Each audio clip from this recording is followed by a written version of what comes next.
Hello, good morning, viewers. Today the topic is effects of exercise on muscular system.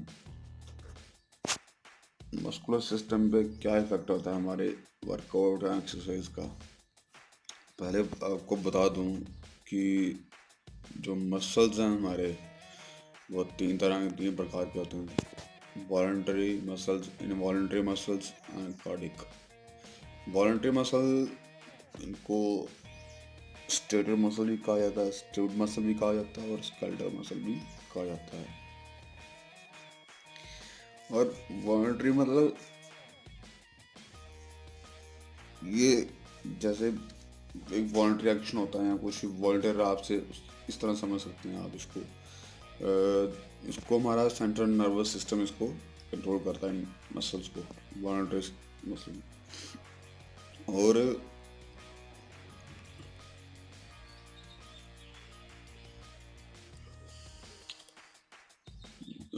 अभी दूसरा आ गया हमारा involuntary muscles.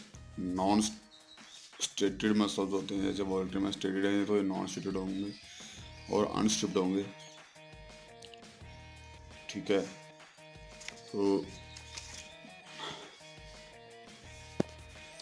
अगला है कार्डिक मसल। कार्डिक मसल में हमारा एक ही हार्ट आता है हमारा सीधे, और ये किसकी तरह काम करता है? वॉलंटरी मसल की तरह काम करता है अपने आप। एक्चुअली वॉलंटरी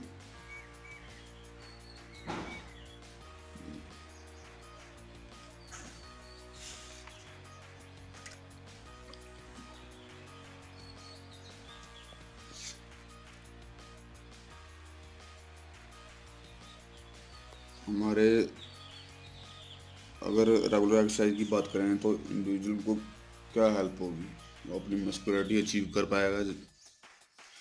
अगर रेगुलर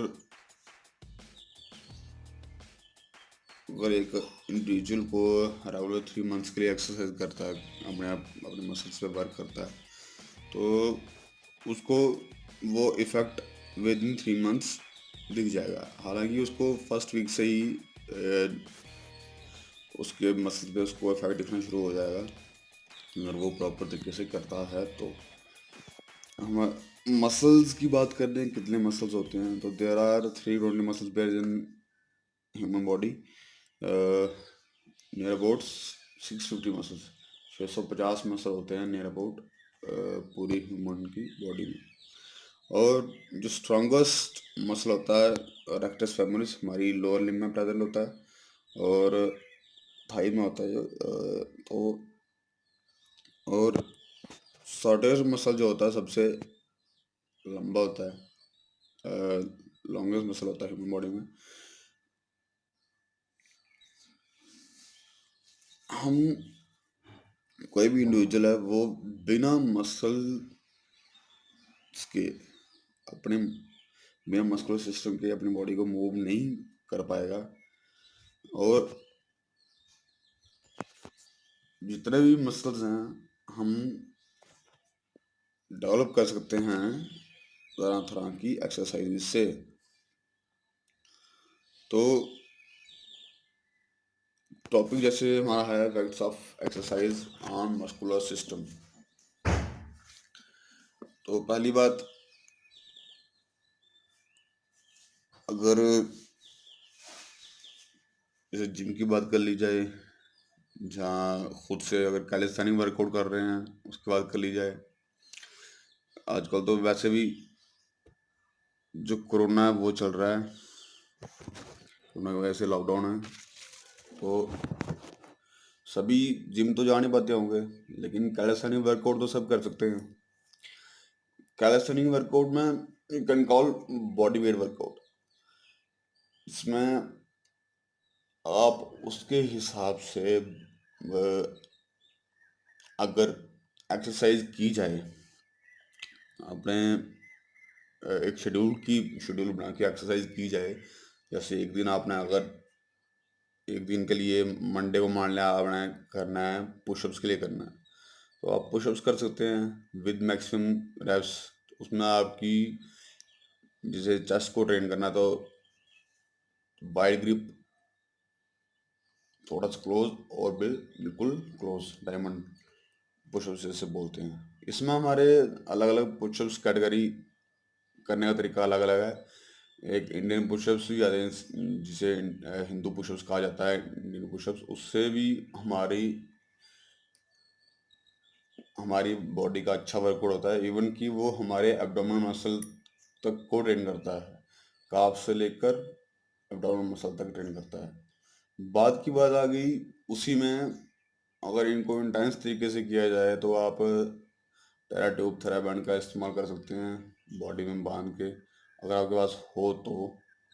अगर नहीं है तो सिंपल सी बात है, बैग ले लिया, बैग में बॉटल भर ली और उसको पीठ पे रख के फिर पुशअप्स कर लिए। तो ये आपके जो पेक्टोरल्स मेजर है, पेक्टोरल माइनर, उनको डेवलप करेगा। पेक्टोरल मेजर्स और पेक्टोरल माइनर उनको डेवलप करेगा। और इंक्लाइन और डिक्लाइन पुशअप्स करने से, लेकिन इनकी जो रिपीटेशन है ये मैक्सिमम होनी चाहिए।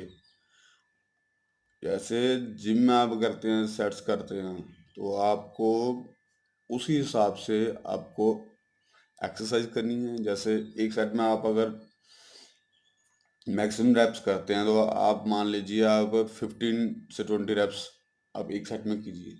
तो इसी के सेट बनाकर आप 15-20 सेट कर लीजिए, वाइड के अलग रख लीजिए, 90 पुशअप्स वाइड के लिए रख लीजिए अगर आप कर सकते हैं तो फिर क्लोज ग्रिप के 90 रख लीजिए। और फिर जो डायमंड पुशअप होगा वो थोड़ा टफ होता है और ये ज़्यादा इफेक्ट डालता है हमारे ट्राइसेप्स मसल पे, तो ऐसा आप कर सकते हैं। इनको फिर आप इंक्लाइन में भी कर सकते हैं, डिफरेंट डिफरेंट तरीके से आगे बताऊंगा आने वाली वीडियोस में।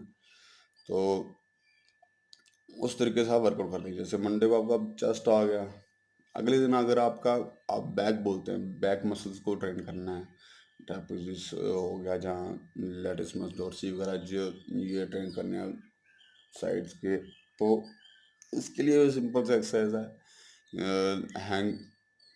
एक तो हैंग कर लीजिए, बैग में लोअर बैग भी आगे आगे आपको उसको भी ट्रेन करना पड़ता है। तो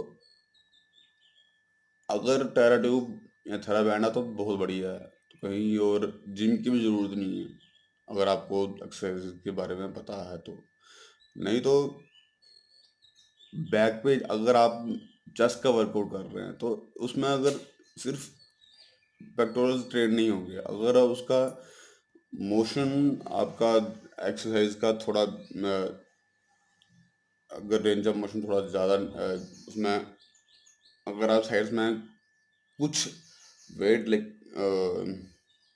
गैप है, मतलब डाउनवर्ड पोजिशन, मतलब जैसे आप एक पुश पोजीशन है, थोड़ा थोड़ा अप ऊपर है आप, तो उसमें बॉडी आपका नीचे जा रहा है, मतलब थोड़ा मोशन जो है बॉडी का थोड़ा ज़्यादा बढ़ रहा है, तो वो आपके लिए थोड़ा हेल्प करेगा, उसमें बैक मसल्स भी ट्रेन होंगे।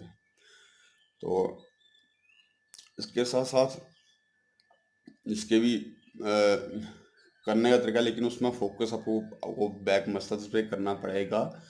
और उसके अलावा जो अ, जैसे रोइंग की एक्सरसाइज आ गई टेरा ट्यूब से, तो टेरा बैंड से तो मजे से कर लोगे आप, आसानी से कर लोगे। इवन अगर और कोई तरीका नहीं है तो वाटर बॉटल ले ली बड़ी बड़ी, अगर कुछ हो सकता है तो वो दोनों हाथ से पकड़ कर साइड से रोइंग कर सकते हैं। रोइंग की तरह कार्य करेंगे तो थोड़ा बहुत इफेक्ट पड़ेगा। अगर वो भी नहीं आपसे नहीं तो हैंगिंग क्लोज ग्रिप बहुत ज़्यादा इफेक्ट देती है, क्लोज ग्रिप चिनअप्स। और अगले दिन अगर आपने ट्राइसेप्स कर लिया तो ट्राइसेप्स के लिए सबसे बेस्ट है डिप्स। डिप्स आप कहीं भी लगा सकते हैं, बस आपको सर्वेज ढूंढनी है आपके घर या आसपास में, आगे पीछे कहीं भी। तो उसमें आपके पुशअप्स भी अगर आप पुशअप्स करेंगे, डायमंड पुशअप्स करेंगे, तो उसमें वो वर्क करेंगे। अगर वाइड ग्रिप पुशअप्स आते हैं जिसमें हमें एक तरफ से दूसरी तरफ जाना होता है, तो हाथ उसमें हमारे आउटवर्ड, जो फिंगर्स हैं हमारे आउटवर्ड डायरेक्शन में रहेंगी, तो पूरा बॉडी को वहां लेना होता है उस साइड। तो ये एक्सरसाइज भी ट्राइसेप्स पे वर्क करती है। उसके साथ साथ और भी तरह तरह की एक्सरसाइज हैं। ट्राइसेप्स भी आ गया। अब आगे बात शोल्डर की। डेल्टॉइड मसल, इसमें आपका एंटीरियर डेल्टॉइड भी इंक्लूड होता है, मिडल, पोस्टीरियर, लेटरल। तो डेल्टॉइड भी अगर आप पुशअप्स करेंगे तो थोड़ा इफेक्ट तो डेल्टॉइड पे भी पड़ेगा ही पड़ेगा। इवन कि पुशअप करने का अगर तरीका थोड़ा अलग है तो वो शोल्डर पे इफेक्ट करता है। नहीं तो आप हैंड स्टैंड कर लीजिए। हैंड स्टैंड अगर बिगिनर्स तो कर नहीं पाएंगे, कोई भी बिगिनर होगा वो हैंड स्टैंड नहीं कर पाएगा, तो उनके लिए सिंपल है कि अ, वो एल शेप ना लें बॉडी से नीचे। तो अपने टफ तो लगेगा स्टार्टिंग स्टार्टिंग में थोड़ा, उससे अगर वो कर पाएंगे तो हैंड स्टैंड पुशअप्स काफ़ी वर्क करते हैं। लेकिन सबसे बहुत ज़रूरी जो व्यूअर्स, एक बात सबसे ज़्यादा ज़रूरी है कि आपको पहले जनरल और स्पेसिफिक वार्म अप करना बहुत ज़्यादा ज़रूरी है। नहीं तो आपको इंजरी हो सकती है और पेन हो कहीं भी पेन हो सकती है बॉडी में, ज़्यादा पेन हो सकती है, इंटेंस पेन हो सकती है। तो उससे बचने के लिए आपको वार्म अप कर जनरल और स्पेसिफिक वार्म अप करना ज़रूरी है। जैसे एक एक्सरसाइज ये आ गई शोल्डर के लिए। बाकी और भी आप हम्म, आगे लगा के कर सकते हैं। आगे आगे आने वाली वीडियोस में बताएंगे आपको। उसके बाद शोल्डर भी इंक्लूड हो गया, लेकिन इसमें रैप्स को आप अगर इंक्रीज कर लेंगे अपनी रैप्स को, तो आपको और कहीं जाने की जरूरत नहीं है। आपका मसल्स हैं वो इम्प्रूव होंगे। मसल अच्छा, बड़ी बात यह है कि आपकी बॉडी जो है वो अच्छी दिखती है। कोई भी इंसान होगा जो कि और मसल्स को ट्रेन करता, तो पहला सबसे अच्छा माइंड में बात ही आती नहीं भाई, बॉडी अच्छी दिखती है। दूसरी बात, फिटनेस अच्छी होगी आपकी, आपका मसल एंड्योरेंस अच्छा होगा। आप इसमें अलग अलग मसल्स ट्रेन हो सकते हैं। जैसे अगर एब्स की बात की जाए तो slow Twitch fibre muscle train हो सकते हैं अगर ज़्यादा आप रिपीटिशन कर रहे हैं तो। और अगर आपको fast Twitch muscle fibre train करना है तो आपको थोड़ा स्पीड में करना पड़ेगा उसी एक्सरसाइज को एजाइलिटी के साथ। तो शोल्डर भी कवर कर लिया हमने। एक चेस्ट हो गया, बैक हो गया, ट्राइसेप्स हो गया, शोल्डर हो गया। लेग्स बच गया एक। लेग्स में क्या है कि आप डक वॉक करें, बहुत ज़्यादा बेस्ट है, बढ़िया डक वॉक। डक वॉक आ गई, सिंपल स्क्वाट्स आ गए। इसको एडवांस लेवल पे करना है तो जंपिंग एडवांस जंप्स इंक्लूड कर लीजिए, स्लाइडली जंप कर लीजिए स्क्वाट करने के बाद। हाथ अपने नेक के पीछे ले लीजिए तो काफ़ी ज़्यादा एक्सरसाइज करेंगे। लंजेस आ गए आपके, लंजेस वॉक आ गई, लंजेस एडवांस आ गए जिसमें आपको शिफ्ट करना होता है। तरह तरह की एक्सरसाइजेज हैं। और इसके बाद फ्रॉग जंप्स आ गए।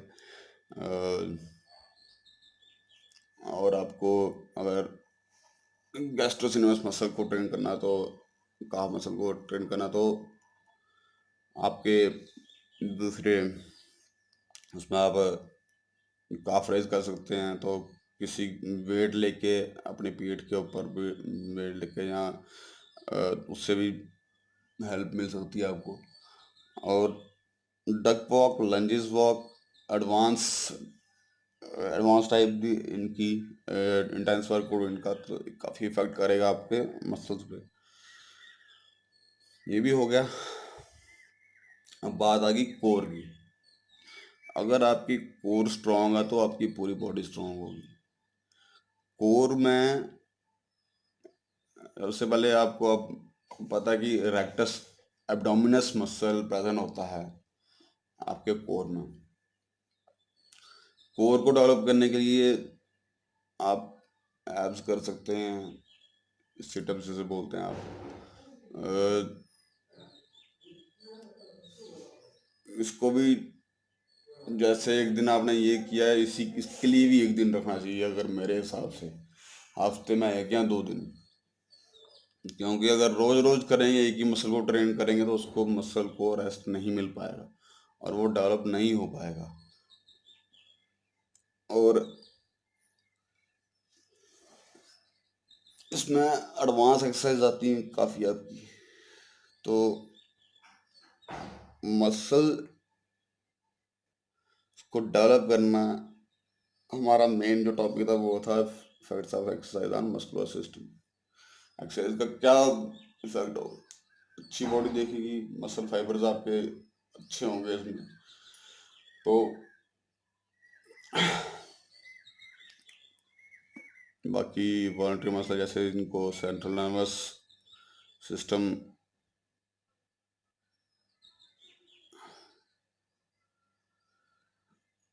कंट्रोल करता है, और इनवॉलंटरी मसल को आपका